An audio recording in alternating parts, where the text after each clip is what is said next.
Applied টেকনোলজিসে আপনাদেরকে স্বাগতম। আজকে আমি এই ভিডিওতে দেখাবো কিভাবে আপনার শিক্ষা প্রতিষ্ঠানের ওয়েবসাইট ম্যানেজ করবেন। চলুন শুরু করা যাক। আমরা আমাদের ডেভেলপকৃত এই ওয়েবসাইটটাকে কিভাবে আমরা অ্যাডমিন থেকে এই কন্টেন্টগুলো চেঞ্জ করে দিতে পারি, অ্যাড করতে পারি, ডিলিট করতে পারি, ইভেন আপডেট করতে পারি, সেটা এক নজর দেখে নিব। এখানে লোগো আছে, নাম, এখানে ক্যাটাগরিগুলো আছে, এখানে ভিডিও আছে, এখানে স্লাইডার ইমেজ আছে, এখানে মার্কিউ ট্যাগ আছে, নোটিশ বোর্ড আছে, প্রিন্সিপাল স্পিচ আছে, ভাইস প্রিন্সিপাল স্পিচ আছে, এখানে অন্যান্যতে এখানে অনেক ফিচার আছে। আমরা এক নজরে এটা ফুল ভিউটা দেখে নিই। ওর ক্যাম্পাস, ওকে। আমরা শুরু করব বেসিক সেটিং থেকে। তো চলুন আমরা অ্যাডমিন প্যানেলে চলে যাই।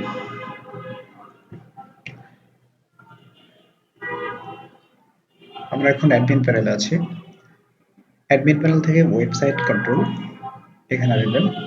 এখানে আসার পর দেখবেন বেসিক সেটিংস। বেসিক সেটিং এখানে ইওর ইনস্টিটিউট নেম, এখানে দেখা যাচ্ছে ইওর ইনস্টিটিউট নেম। আপনি এখানে আপনার ইনস্টিটিউট নেমটা দিলে অটোমেটিক এখানে চেঞ্জ হয়ে যাবে।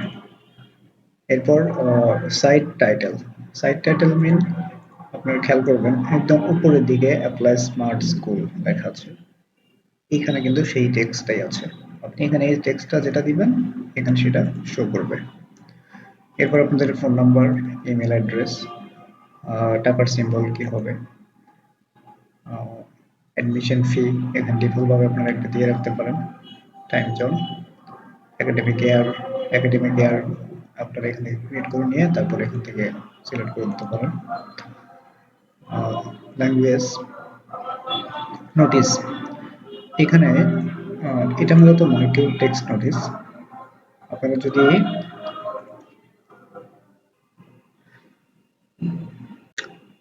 এইখানে যে টেক্সটটা আছে খেয়াল করুন, এই টেক্সটটা কিন্তু এখানে শো করছে।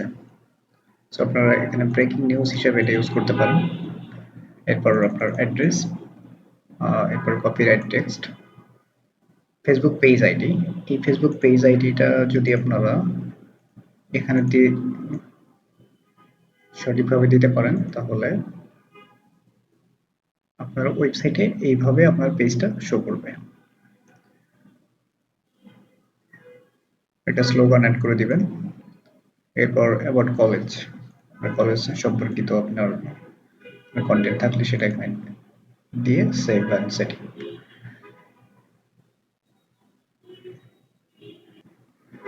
এরপর আসুন সোশ্যাল।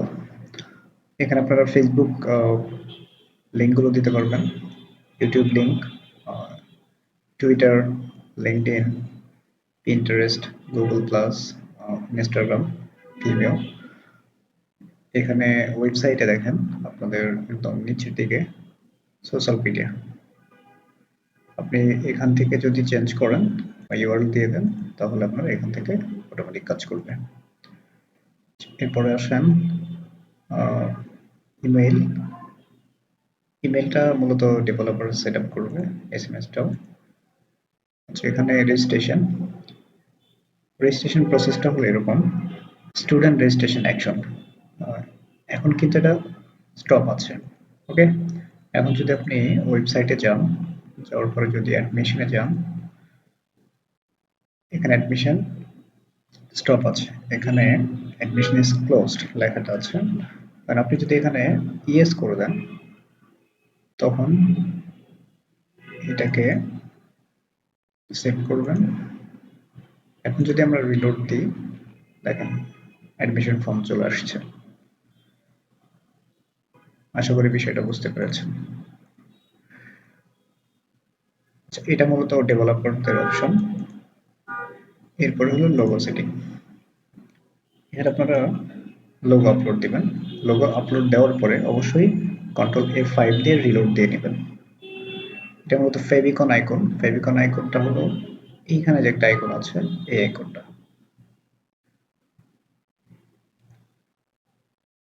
এরপরে হলো কালার কম্বিনেশন। আপনি চাইলে এখান থেকে side bar colour, side text colour, active colour, এগুলো আপনারা চেঞ্জ আপ করে নিতে পারবেন। এরপর চলে আসুন হোম পেজ সেটিং। এখন আমরা হোম পেজ সেটিং এ আসবো। এখানে এই পাশের পজিশনটা খেয়াল করুন। এখানে হলো নোটিশ বোর্ড। ওকে, এখান থেকে যখন আপনি কোনো একটা পোস্ট অ্যাড নিউ করবেন, তখন একটা হেডিং এর পজিশন দিয়ে দিবেন। আপনি নোটিশ বোর্ডে দিচ্ছেন নিউজ ফিডে, principal message, vice principal message, all FAQ, or recipient or campus or slider। আপনি এখানে যেটা সিলেক্ট করবেন, এখানে এসে কাকে দিচ্ছেন, এটা স্টুডেন্টদের, প্যারেন্টস, টিচার, অ্যাকাউন্ট অথবা লাইব্রেরি। আপনি যেহেতু ওয়েবসাইটে দিবেন, সেক্ষেত্রে ওয়েবসাইট সিলেক্ট করে দিবেন। এখানে সামথিং একটা লেখা দিয়ে দিবেন, যেমন আমরা আপনার বোঝার স্বার্থে বলি। এখানে এখানে এই যে নোটিশটা আছে, এই নোটিশটা কিন্তু এখানে ক্রিয়েট করা আছে। This is notice. আমরা যদি এই নোটিশটা ওপেন করি, আচ্ছা, এখানে ইমেজ শো করছে, প্লাস এখানে ডাউনলোড ফাইল আছে, দুটাই এখানে শো করছে। এখানে চাইলে আপনারা জাস্ট টেক্সট দিয়ে দিতে পারেন, তাতেও চলবে। আচ্ছা, এরপর আসুন স্লাইডার। এখান থেকে আপনি এইখানে দেখেন লেখা আছে স্লাইডার। ওকে, আপনি যখন এখান থেকে অ্যাড করবেন, ইমেজটা সিলেক্ট করবেন, এখানে পজিশন দিয়ে দিবেন স্লাইডার, অটোমেটিক স্লাইডারই শো হবে। ওকে, এরপর আসুন প্রিন্সিপাল স্পেস কিভাবে চেঞ্জ করবেন। এখানে সেম থিং, আপনারা এখানে প্রিন্সিপাল মেসেজ অবশ্যই আছে, দিস ইজ প্রিন্সিপাল মেসেজ। আপনারা চাইলে প্রিন্সিপাল মেসেজ এখান থেকে এডিট করে এই ডাটাগুলো চেঞ্জ করে দিতে পারেন। এখানে প্রিন্সিপালের ছবি দিবেন, এখানে পজিশন প্রিন্সিপাল মেসেজ, এখানে হেডিং প্রিন্সিপাল মেসেজ, এখানে টেক্সটগুলো দিয়ে ওয়েবসাইট এখান থেকে আপডেট করে দিতে পারেন। ভাইস প্রিন্সিপাল সেম, এখানে ভাইস প্রিন্সিপাল মেসেজ নামে আর আলাদা একটা পোর্শন আছে, যেমন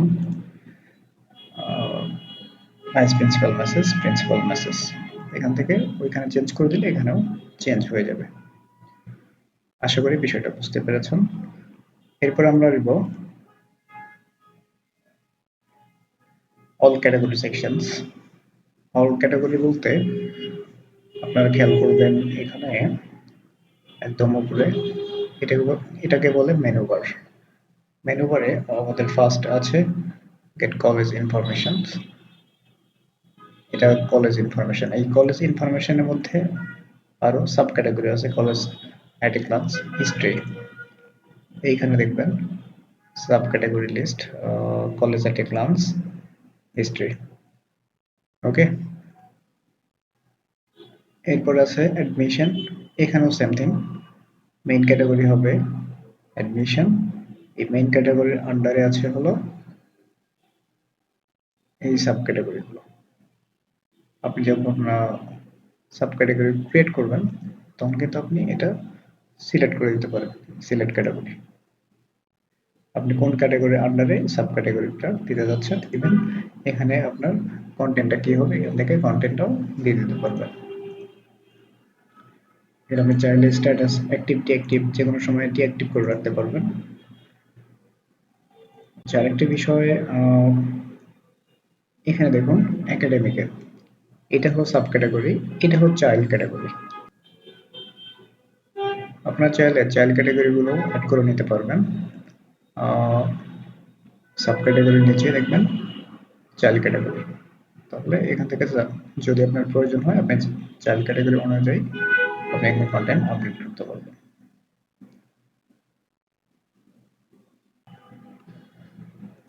সেখানে আমরা আদার সেকশনস, আদার ওয়েবসাইটে আদার সেকশন আছে, এই আদার সেকশনটাকে আপনি কিভাবে ম্যানেজ করবেন, এখানকার কন্টেন্ট গুলো কিভাবে চেঞ্জ করবেন।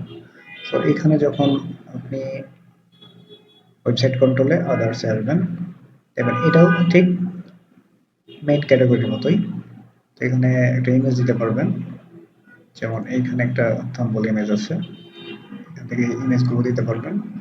এরপর আপনি এইটার আন্ডারে, যেমন এইটার অধ্যক্ষের দপ্তরের আন্ডারে আপনি এই সাব ক্যাটাগরিগুলো অ্যাড করবেন, যেমন এই আদার সাব ক্যাটাগরি, এখানে কিন্তু ওইভাবে শো হচ্ছে। তো আপনি যখন আদার সাব ক্যাটাগরি অ্যাড করবেন, অ্যাড নিউ, এখানে টাইটেল, সিলেক্ট পজিশন, আপনি কোন ক্যাটাগরির আন্ডারে এই পোস্টটা দিতে যাচ্ছেন বা আপডেট করতে চাচ্ছেন, এখানে কন্টেন্টগুলো দিয়ে দিবেন। এখানে আপনারা চাইলে ইমেজ লিঙ্ক দিতে পারবেন, পিকচার আপলোড করতে পারবেন, ভিডিও দিতে পারবেন, আপনারা টেক্সটটাকে সুন্দর করে রিঅ্যারেঞ্জ করতে পারবেন অ্যাজ এ ওয়ার্ড প্যাডের মতো। মাইক্রোসফট ওয়ার্ড ফাইলটাও এভাবে আপনারা করতে পারবেন।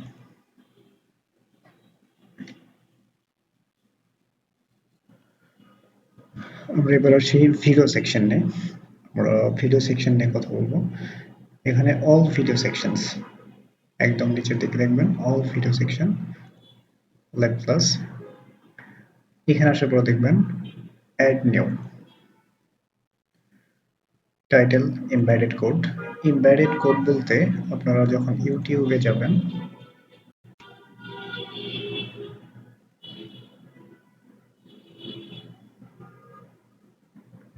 ইউটিউবে যাওয়ার পর কোন একটা ভিডিওতে যখন আপনারা ক্লিক করবেন,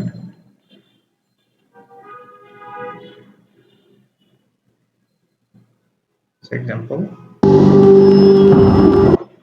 আপনারা খেয়াল করে দেখবেন এইখানে একটা কোড আছে ইজিক্যাল টু পরে, এই কোডটুকু আপনার লাগবে, এইটাকে ইনভাইটেড কোড বলে। এখান থেকে ইনভাইটেড কোডটা দিবেন, তারপর সাবজেক্ট দিবেন, ক্লাস কোন ক্লাসের জন্য দিচ্ছেন, আর ভিডিও টাইপ কি, ফেসবুক নাকি ইউটিউব, এরপর হলো আপনি এখানে ভিডিও লেকচার নাকি লাইভ ক্লাস। ওকে, লাইভ ক্লাস হলে লাইভ ক্লাসের কোডটা দিবেন, আর লেকচার হলে লেকচার কোডটা দিয়ে সেভ দিবেন। আপনারা অ্যাডমিনের কিভাবে পাসওয়ার্ড চেঞ্জ করবেন, ইউজার নেম চেঞ্জ করবেন, এইখানে একদম উপরের দিকে দেখবেন আপডেট প্রোফাইল, এখান থেকে আপনারা চাইলে অ্যাডমিনের নেম, ইমেল পরিবর্তন করতে পারবেন। ইভেন এখান থেকে চেঞ্জ পাসওয়ার্ডে এসে অ্যাডমিন পাসওয়ার্ডও চেঞ্জ করে ফেলতে পারবেন। এখানে আরো অনেক সেটিং আছে, এটা শুধু ব্যাকএন্ডের জন্য। পরবর্তীতে যখন আমরা ব্যাকএন্ডের ভিডিও করব, তখন আমরা ওই ভিডিওতে আপনারা ম্যানেজমেন্ট সিস্টেম কিভাবে করবেন সেটা নিয়ে আলাদা ভিডিও থাকবে। আশা করি সবাই বুঝতে পেরেছেন। যদি আমাদের ভিডিওটা বুঝতে অসুবিধা হয় বা কারো কোনো কোশ্চেন থাকে, অবশ্যই আমাদের কন্ট্যাক্ট নাম্বারে সরাসরি যোগাযোগ করতে পারেন, অথবা আমাদেরকে কমেন্টস করে জানান, অথবা আমাদেরকে মেসেজ করেন যে আমরা এই কোশ্চেনটা বুঝতে পারছি না। আমরা অবশ্যই আপনাদেরকে চেষ্টা করব সর্বোচ্চ সাপোর্ট দেওয়ার জন্য। সবাই ভালো থাকবেন, সুস্থ থাকবেন, সুন্দর থাকবেন।